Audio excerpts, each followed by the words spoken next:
Lauri from the Rasmus. Great to have you here at noise11.com and great to hear we're going to be seeing you in Australia for the very first Yes, time in 2026. finally. Finally, well, like that's a long time to not come to Australia. Why, after a quarter of a decade, has it taken to get the Rasmus down to Australia? I don't know the reason. I feel so sorry because I know we have so many fans there who've been patiently waiting for us to come over. I think a lot of people heard us for the first time in 2003 when In the Shadows came out, and that song did very well in Australia, indeed. And so, but we never got a chance to go there. I don't know what happened, but it's better now than never. We're coming over in January to play three concerts, and I really that's going to be the highlight of my year for sure. Absolutely. So, how have you connected with Australian fans over the years? I guess we've got social media. How active are the Australians in communicating with you through social Yeah, media? the social media is the thing. Obviously, it's so nice that we can get instant feedback whenever we release a song without being there physically. So, we've noticed that there's a lot of people from Australia following us and like you know listening to the music and checking out the videos and everything. So yeah, but this is gonna be the first time, and that's always magical. First time is always the first time. There can't be another time. So, are you So seeing this run of Australian shows that you'll be doing in January 2026? Is this the sort of the beginning of more visits here, or are we only going to see you down here once every quarter of a century? I surely hope so. Because we signed a record deal with the American label, Better Noise Music, who have good connections to Australia. So I'm assuming that we can come more often now, and maybe this is just the beginning, and hopefully got to play some festivals later, and so yeah, I'm excited. Even one of us, the bass player, he used to live there uh, for years, and we never came there to play.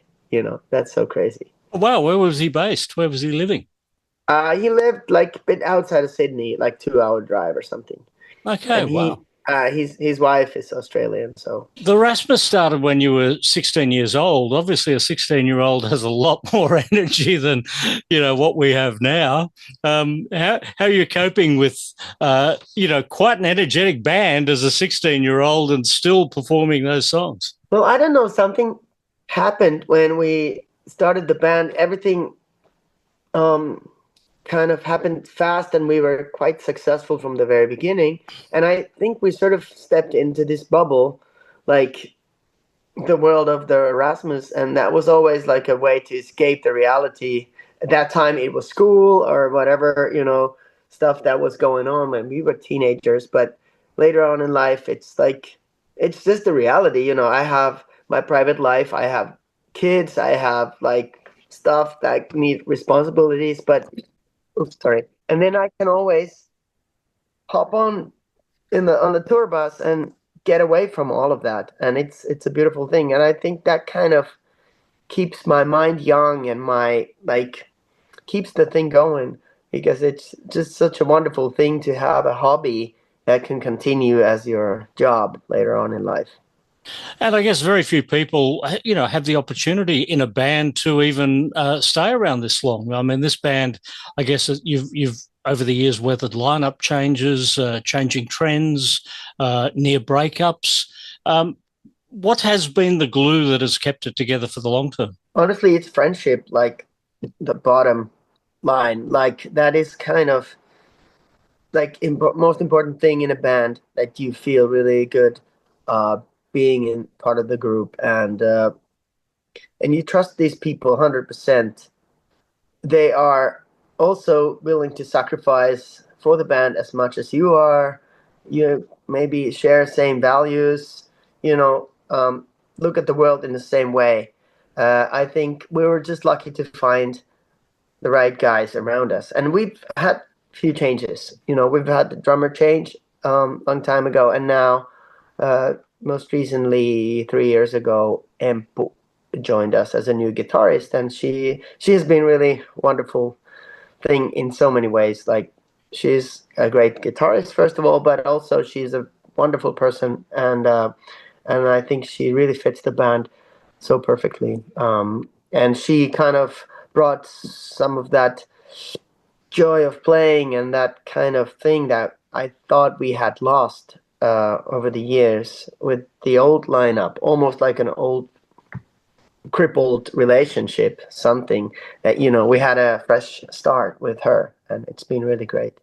When Empu came in, she was replacing Paul, who'd been there for, 30 years. How much flexibility did she have in improvising the parts coming into this band, replacing somebody who'd been there for so long? She was never thinking of like filling the boots of the previous guy. Like, she thought like, I have to do what I do and as good as I do, and not try to be like him, which is a good advice for her from her.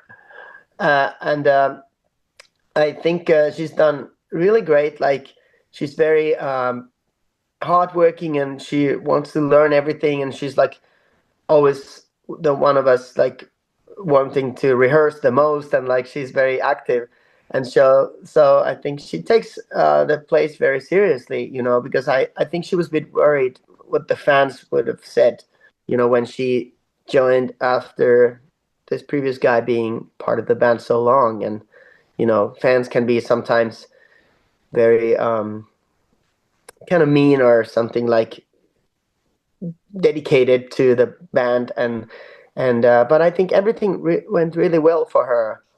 Like, it's just the vibe she has is really like fits the group, and I don't know, she's from the same neighborhood. She lived in the same suburb as we did. She's just a little younger, I think 7 years younger, and she went to the same school and she even had the same guitar teacher that I had when I was a kid. I just found about that. It feels like she's been part of the band forever already. The Rasmus, I guess, has a reputation for embracing the outsider identity. Over the years, as you've grown older, how has that identity evolved? Well, obviously, when I was younger, it was more difficult to, to find my place in this world and like be myself. Uh, and I think I've been obviously able to find people like me in my life, like over the years, and I found the Rasmus guys. They were like me, thinking like me, looking like me, and that obviously made me stronger because I was feeling like, okay, I'm not alone. I'm not the only weirdo here, So like, and later on, I've been able to choose the places where I go. When I was a kid, I had to go to school, even though I would have been bullied or what not. Now I can sort of choose, but I think I'm still that guy like I was back in the days. Like, some part of me never changed. I just got older, but I'm still thinking in pretty much the same way about the world.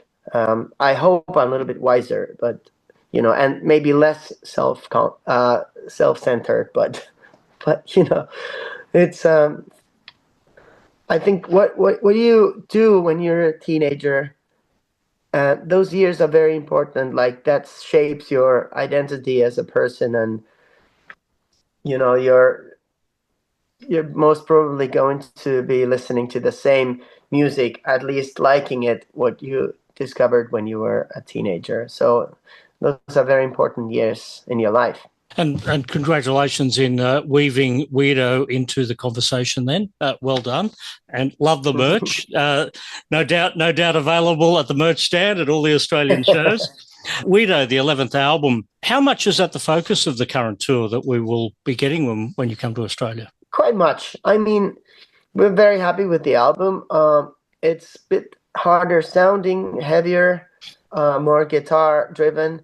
So it just felt good, like with having Empu part of the band, and this kind of the new beginning, new chapter for the band. to be like harder, and we want to present that new Rasmus to the people. And obviously we're going to play all the hit songs from the past, In the Shadows and No Fear, and these songs that have been played on the radio, and then a couple of rare ones also from the very beginning of our career. So we kind of want to celebrate the 30 years of the band as well that came last year, 30 years anniversary kind of tour. So yeah, we have so many songs to choose from. It's sometimes really difficult, and I usually ask someone else to do the set list. It would take me like a month.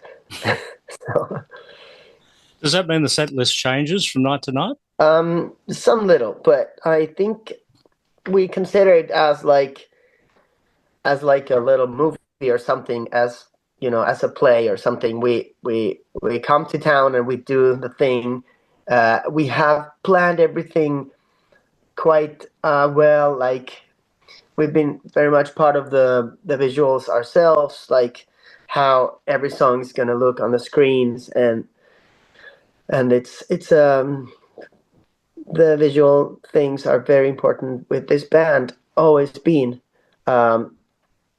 It adds so much to the music, and you can express more with the way you look, but also like all the imagery we've used over the years in the music videos. So we want to kind of bring that back, and I think for some people that can even feel like nostalgic, seeing some of the images from early 2000 or something. The new album features a very personal ballad dedicated to your son. Was it difficult to share that emotion with so many fans? Well, I didn't think about it. I didn't think about the sharing part first. I just felt like I had to do that song. It's not very easy being a parent, and I've been a lot away from his life, and I just felt like almost like making a confession or something to him. And I was just thinking of him when I wrote the song, not the audience at that point. And he was the first one to hear it too. So it was a beautiful little moment there. He didn't say anything, but I wasn't expecting him to react. It's quite overwhelming if anyone writes a song for you. But yeah, now that it's out, I've got some feedback from people from both sides, being a parent but also being a child, that people kind of recognize that thing that it might happen to them as well. So it's always nice. But when I write music, I gotta be quite selfish to write something that really moves me, makes me cry and makes me emotional, or somehow that is like the starting point to do something good, because you have to first please yourself and then hope that it's going to resonate in some of the fans too. Is it a song that you would perform live? Not at this point, but let's see. I mean, it's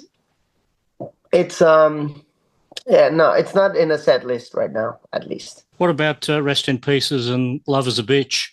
Probably the two hardest rocking songs you've ever done.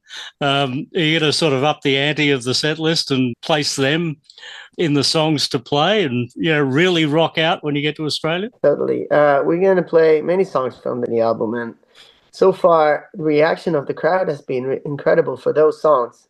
It's like I'm using all my sensors to feel the vibe from the stage to the audience when we do the new songs, and that's always when you kind of judge finally the song, if it works or not.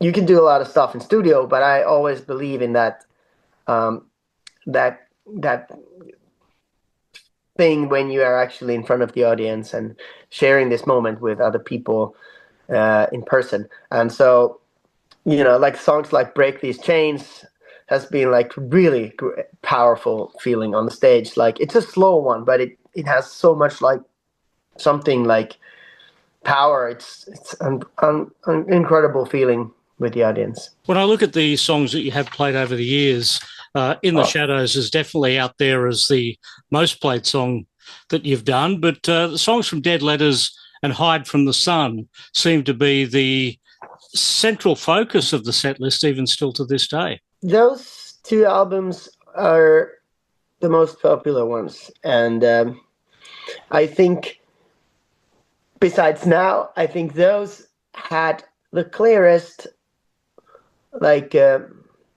vision of the Rasmus, that who we are, and I still think it's valid after all these years. So it feels good to play those songs from those albums. And after those albums, we did a lot of things. Like we did this one album called Dark Matters, which was way more electronic, and like we tried different things just to